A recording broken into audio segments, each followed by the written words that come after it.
Hello, and thank you for joining me today for part 2 of the Laura Lee Cat's Pajamas eyeshadow palette scandal. So far we've already had the teaser and we've had part 1. I could not leave you on a cliffhanger any longer, so this is going to be part 2 of the investigation. Get sat down, get the tea ready. I honestly thought we were past this. I honestly did. Everything is kicked off. Now, this is by no means a grammar and spelling scandal, but that is where we are going to begin the story. So why don't we go to my computer and take a look. Okay, so we have these 3 links. FAQ. Okay, so this is peculiar, okay?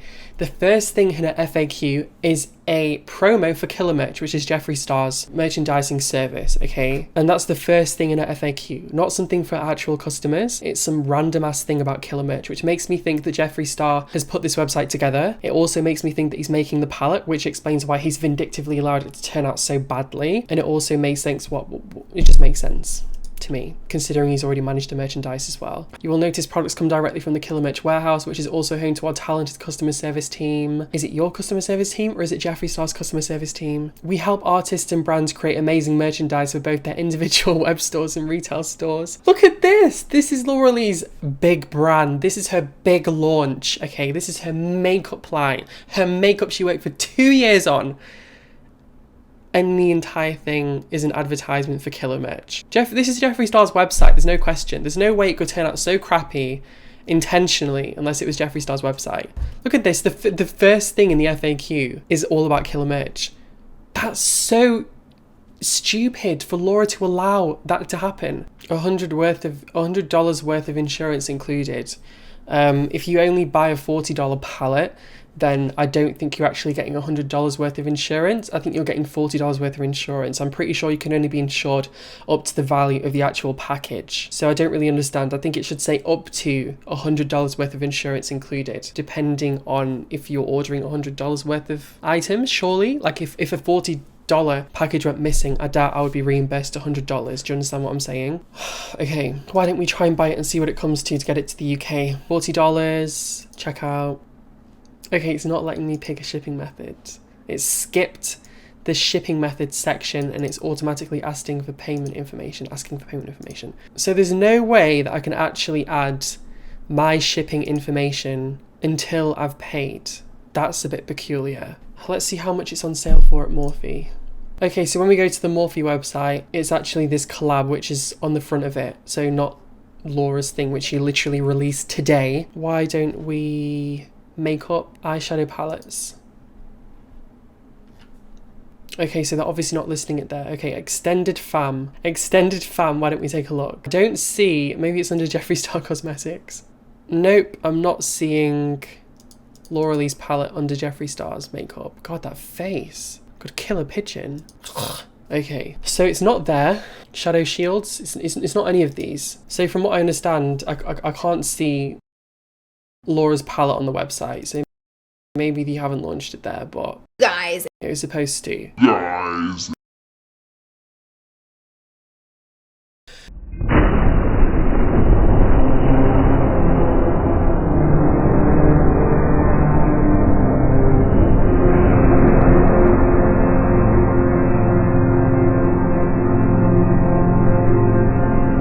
The brand is called Laura Lee Los Angeles.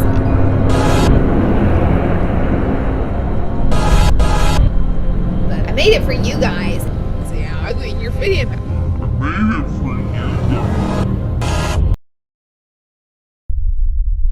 Before we go forward with the rest of the scandal, let's go through the adjustments, because pretty much within 20 minutes of posting my video 2 days ago when we covered part 1, the Laura Lee Los Angeles website was being changed. It was being completely redecorated. The first change that we saw was the first spelling mistake that we came across that was almost unforgivable with the semi. So I'm not going to rehash. If you haven't watched part 1, really go and watch it. I had a lot of fun with it and I think you will too if you haven't seen it already. Why don't we take a look through the page? So previously, when we first went to the website in the previous episode, you couldn't even see the colours of the shades in the palette. It appears that after watching my video, Laura has now rearranged the shape, and this is going to be interesting, stay with me for this, okay? She's rearranged the shape so now you can see the palette from when you first visit the website, which is obviously great because you're not going to get many sales if people can't see the product. Now, instead of having 3 different clickers for 3 different products, even though it was the same product, she's now redecorated and she has one thing here which is glowing.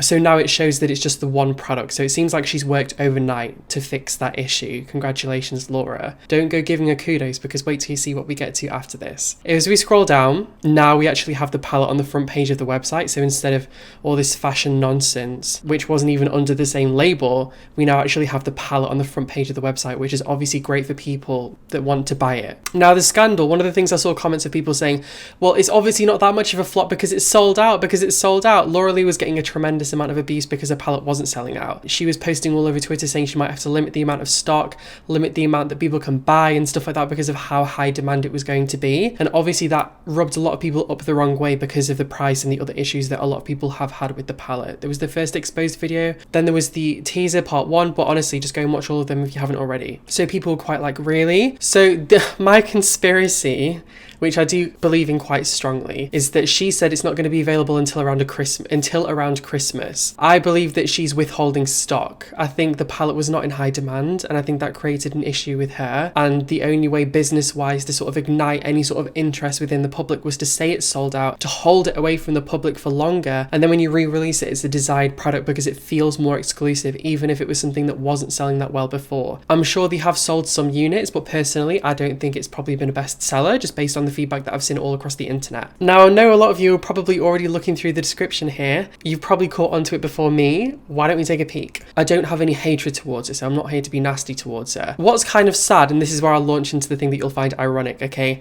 After I posted my video, she suddenly made, within 24 hours, 48 hours, all of these major adjustments to her website. She rewrote half the description, correcting half the spelling mistakes and grammar, punctuation, that kind of stuff. She removed the ingredients list, which we'll get to. She redesigned the entire front page of the website so you could actually see the product this time, and all the other various things that we spoke about, like kind of hiding the fashion and stuff like that. Okay, so it seems like she took the entire video as constructive criticism, okay, which would be a new one for Laura Lee, because Laura Lee is not known for taking things as constructive criticism. A lot of you have been messaging me saying you've been messaging her just saying you've had small problems with the palette or there's small things you're not happy with, and she's blocked you. And we've obviously covered that before in the past. I will cover Laura Lee when she's in a scandal. When she's not in a scandal, I won't cover her. I don't have any attention towards it. I don't hate her. The Morphe scandal was created by her. That's why we covered it. I don't make the news. I just investigate it. You would think that with all of this positive sort of feedback and with all of this sort of constructive redoing the website, she would be quite like, oh, well, you know what? Yes, John went in on me, but at least as he sort of called out my mistakes and things that maybe some people wouldn't have noticed, okay? You would think she would be appreciative of, despite the fact all of her friends, Manny, Jeffrey, whoever else she's still clinging on to, all of those people, evidently not a single one had the heart to tell her that her website was garbage and that the spelling was completely atrocious throughout the entire description. Do you know what I mean? 2 years working on a project, $75,000 a month from Morphe, can't pay $5 for a proofreader. Anyway, that's just briefly my point, but I just thought surely she would be appreciative of the fact that none of the other people that are in her life have had the heart to tell her that she's made a massive mess. But I'll happily sit here and go through one by one and help her grow, even if maybe it is a little bit savage. The beauty industry is savage. Life is savage. I hope she hasn't deleted them. Bear in mind, Laura Lee blocked me on Twitter a long time ago. I don't think I ever tweeted her. I got the big bad block. Oh my god, I think she's deleted all of her tweets, really? I mean, I delete all of mine, but not when I'm dragging someone. I always leave those ones up. Anyway, Laura Lee basically went in. I think I have a screenshot somewhere. And I'm going to ask on Twitter, so when I post this video, you're going to see on the side some of the tweets that she posted. If you have to make up lies and faux scandals in an attempt to have any type of career, don't count of it going very far. So it appears that Laura Lee did not take that as constructive criticism. She went ahead and changed the entire website, but at the same time so the tweet that Laura Lee posted, the main one that I actually caught because everyone had to screenshot and send it me because she blocked me before she started ranting about me. I could go on and drag this person through the mud, but I have 3.6 million subscribers and a makeup line to focus on. That was the tweet that she posted about me, along with some other stuff about karma coming to get someone and stuff like that. The thing is, if Laura Lee's insinuating she's going to drag my makeup when it comes out, I don't think she understands that when the product is solid, it doesn't matter if you give it a bad review. You're still giving it free promotion and it's still going to get circulation. So I fully anticipate that entire group of people that we've investigated multiple times for their shady behavior coming after my makeup. When my products are out there, I'm quite happy to have some free promotion. Anyone that wants to review it, please review it. I replied to that tweet saying, defo focus on only putting in simmy effort so far. And then I said, I'm honestly going Amaranth over here. Anyway, let's go through the website. So that awkward space that was left there has now been removed. Let's do a very brief recap of what she's changed with the website, okay? Because this is still quite funny. It's still quite funny. She's removed the awkward space that was there before the 10. Okay, let me read this to you. Let me just read it. 10 highly pigmented pressed powder eyeshadow palettes featuring 5 mattes, 4 shimmers, and 1 semi-matte / satin formulas.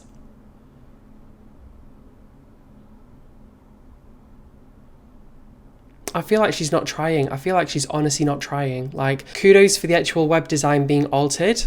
They did a good job of that, but the description, I mean, I honestly feel like a 10-year-old elementary school child could see this and know that you're not supposed to put a comma before the final and. The whole punctuation of the sentence doesn't read properly because of where the apostrophe is placed. I'm sorry, this isn't me being picky. It's just basic English. It should be 10 highly pigmented pressed powder eyeshadows. I mean, even that I don't know about, but 10 highly pressed powder eyeshadow palettes. First of all, I personally feel like you have to choose between if it's pressed powder or if it's an eyeshadow, because it's the same thing. An eyeshadow is a pressed powder. It's like saying wet water.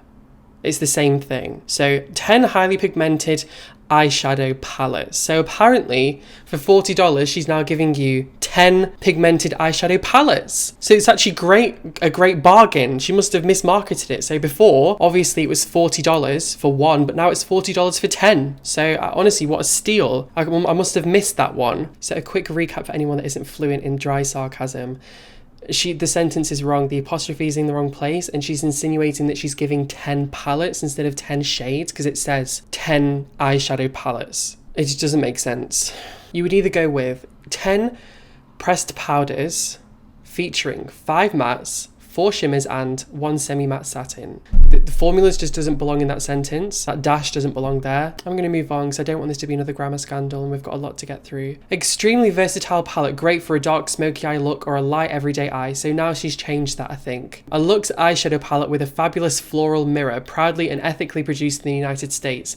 So before it said amazingly pigmented breast pigment and a palette with fabulous, it just didn't make any sense. So at least this makes more sense now. It's an eyeshadow palette with a mirror, there we go. Proudly and ethically produced in the United States. I haven't seen the factory, I don't know where she's manufacturing. The rumours of this being manufactured with or in the same lab as Jeffree Star are growing by the day. I saw a side-by-side comparison on Snapchat. I'll try and find the video for you that someone sent me of a few of the shades compared. But again, it will really come down to the formula, which we'll get onto. Whether a beginner makeup artist or a professional with years of experience, anyone can enjoy. Whether a beginner makeup artist or a professional with years of experience, anyone can enjoy the Cat's Pajamas eyeshadow palette. So now she's added the word the. She's recognised that Cat's Pajamas is a noun. It's the name of the palette. So congratulations, Laura. I'm very proud of you. I think by this point we're at the reading age of a 12-year-old. So I think we're creeping up slowly day by day. And now it says anyone can, not anyone could, because that didn't make any sense. Featuring the following shades. Okay, I'm not going to reread them. I created my own makeup brand. The brand is called Laura Lee Los Angeles.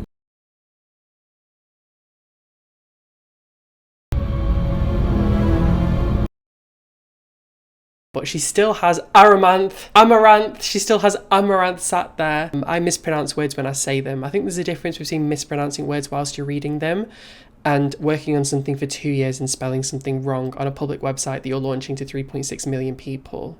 Personally, again, completely up to you. I will never tell you what to think. Okay, so one thing that a lot of you picked up on, okie dokie is spelled O-K-E-Y. Sorry, that doesn't make any sense.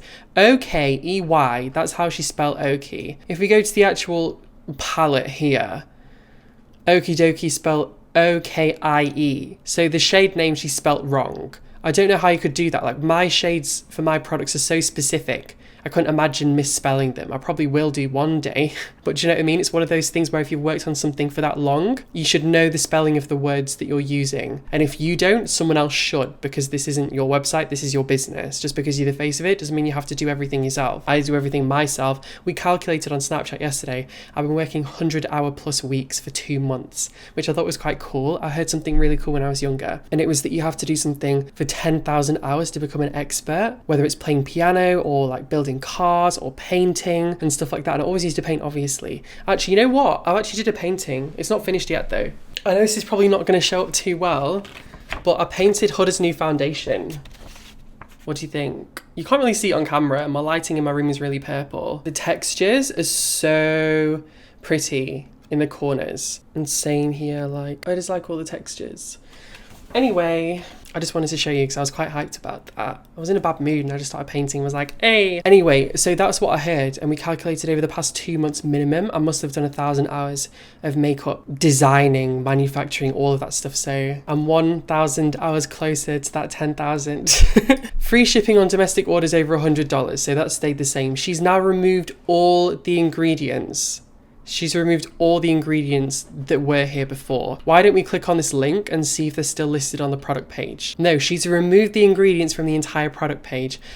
Now, at the end of the last part of the scandal, I made quite a big deal out of a very small thing on the ingredients, with one of the ingredients being repeated. A few of you messaged me and said it's so crazy, like it's so incompetent for someone to make that kind of mistake with the ingredients. The issue with me isn't incompetence. Incompetence is incompetence. An ingredient, if she's bought one from a lab, which is what I presume she's done, I don't think she's gone from scratch and built something personally, but again, maybe she has. I'm not going to throw any shade towards her, no tea whatsoever. I kind of feel like if you don't spell the names of your own eyeshadows correctly, you probably haven't developed a custom formula. That's all that goes through my mind. The reason I made such a big deal of that, and I emphasised that, is because when she was probably emailed her formula from the lab, there would be no reason to alter it. She wouldn't have had any reason to alter it. She would have copied and pasted it into this Shopify form. What I'm saying to you is if something has been altered like that, there's a motive.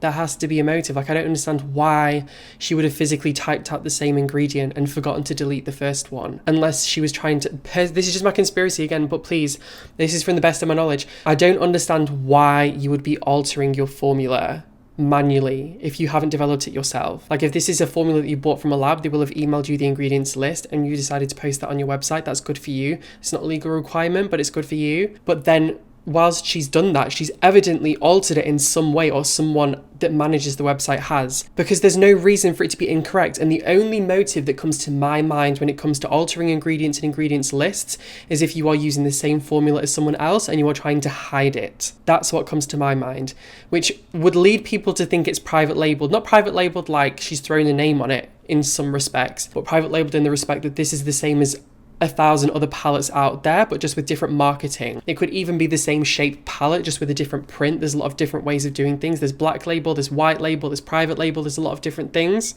I remember her going on Snapchat and saying that this was quite a big palette. A few of you have Snapchatted me who've received the palette saying it's actually quite small. I think it's about this big, and the pans, I'm not 100% sure how big the pans are, but I don't think they're very big. That's the feedback that's come to me, because the website, from what you've said to me, makes it look like the palette is quite big, but in fact that's not the case. So I just wanted to express that to you. A quick comparison between the Cocoa Blend palette by Zoeva and the Laura Lee Los Angeles eyeshadow palette. You can see the colours, the layout, the similarity in the font and stuff like that. So I don't know if they're using the same place.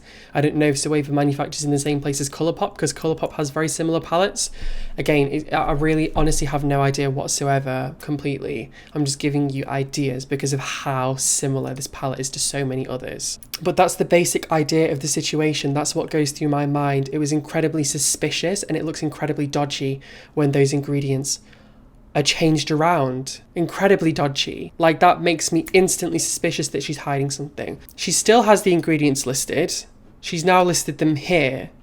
This list of ingredients is different to the list that was previously on her website. That would suggest a direct violation of FDA guidelines. Obviously, making my own makeup, I've had to read through the Federal Foods, Drug and Cosmetic Act of 1938 quite a few times, which is the guidelines set in place for the US to do with cosmetics and labeling and stuff like that. If you were to obviously have different formulas and if you were to mislabel your product, it's a direct violation of those of that guideline. And it's a federal guideline, so it's serious, like very serious. By putting things in a different order, it changes the chemical composition that she's expressing the formula actually is. Things that could be in a high percentage are being put into a low percentage, or things that could be in a low percentage are being moved to a high percentage. So it's dangerous. If you imagine buying something that's 24 karat gold and there's two ingredients, there's water and there's 24 karat gold, and 24 karat gold is at the top. That would mean that over 50% of the composition is 24 karat gold and the rest is water. So you would think amazing value. But if that was actually mislabeled, they could only be giving you 1%. 24 karat gold and 99% water. Do you understand what I mean? That's how mislabeling can be so dangerous, as well as obviously things like allergies and stuff like that. How the FDA works, certain ingredients can only be used up to certain percentages. So when you do start to mix things around, you are at risk of violating those guidelines, because for example, if you have something that you can't use in a high percentage and you've got it listed at the top, it's like, Anyway, I instantly do believe that she's violated the Federal Food, Cosmetic and Drug Act of 1938, just judging by the fact that she's displayed two completely different formulas on her website. Before we did, you can double check the ones that was in my last video against this. This is different in terms of the placement of some of the ingredients, including obviously the mica in one of the formulas that we went through. So that's obviously quite serious. It's not really a game that you want to be playing. That's all I'm going to say. It's not really a game that you want to be playing. That's all I'm going to say.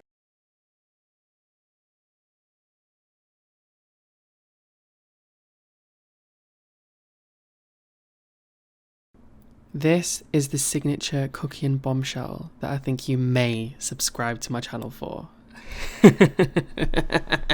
At this point, I actually do feel sorry for Laura, because I feel like with this entire makeup line, she thought that money would be a substitution for hard work and intelligence, and she thought she could pull a fast one, in my opinion, by doing whatever the hell she has done with this formula. But as you can clearly see, the formula printed on the palette itself is completely different to every formula featured on the actual sheet on Laura's website. This isn't just a lie and false advertising. This is a direct violation of the Federal Cosmetic, Food and Drug Act, which all cosmetics have to abide by. It appears here like no one really knows what the actual composition of Laura's palette is. We have a completely different formula suggesting every shade has the same ingredients, excluding the obviously the last plus and minuses, which doesn't seem remotely accurate, obviously, because we have shimmer shades against matte shades. So it looks like the actual listing on the palette is completely wrong. And I do have to question, why would Laura Lee print the wrong formula on the palette if that's the case? And if that's not the case, why is she supplying an alternative formula on the website that would equally be inaccurate? These types of mistakes can kill people. Not listing the correct ingredients can lead to people having severe allergic reactions and dying. Like, it's a really, really serious topic, and there's a reason why countries like the UK and the US are really strict on these sorts of things. Throughout this scandal, I've personally tried to really keep an open mind. Despite the fact that Laura behaves how she behaves, I've tried to look at her work and I've just seen if maybe she just has a bad attitude, but she's still capable of producing something beautiful. After coming to this point in this scandal investigation, I honestly have no doubt in my mind that this is a line that I will personally be going nowhere near. I actually don't understand how someone could think it's acceptable to get away with this sort of behaviour. Obviously, you've seen me make my mental process through this. Don't just take everything I say as fact. It's just my opinion. Please research everything yourself, always. But at this point, I honestly have no words. Like, there's a lie, and then there's something so dangerous that her beloved La Lees could literally die of an allergic reaction due to mislabeling. Intentional, from what it appears, mislabeling of the cosmetics. And for what reason? To hide the formula? Is it the same as someone else's? This doesn't make any sense whatsoever. I created my own makeup brand. The brand is called Laura Lee Los Angeles. Not words to explain how I feel, because I feel so many emotions. Emotions.